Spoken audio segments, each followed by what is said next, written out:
গোপন সংবাদের ভিত্তিতে জানা যায়, সুন্দরবনে কুখ্যাত ডাকাত করিম শরীফ বাহিনীর সদস্যরা সুন্দরবনের সেরা নদী সংলগ্ন মূর্তির খাল এলাকায় অবস্থান করছে। প্রাপ্ত তথ্যের ভিত্তিতে তারিখ বৃহস্পতিবার সকাল 6টায় কোস্টগার্ড বেস মংলা কর্তৃক উক্ত এলাকায় একটি বিশেষ অভিযান পরিচালনা করা হয়।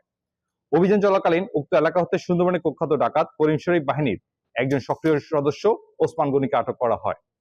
পরবর্তীতে আটককৃত ডাকাতের তথ্যের ভিত্তিতে উক্ত এলাকায় তল্লাশি করে একটি 1 বন্দুক, 16 রাউন্ড তাজা কার্তুজ এবং 5 রাউন্ড ফাঁকা কার্তুজ জব্দ করা হয়।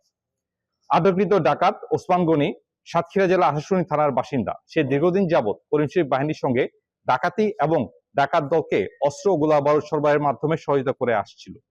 জব্দকৃত আলামত ও আটককৃত ডাকাতের পরবর্তী আইনানুগ ব্যবস্থা গ্রহণের প্রক্রিয়াধীন রয়েছে।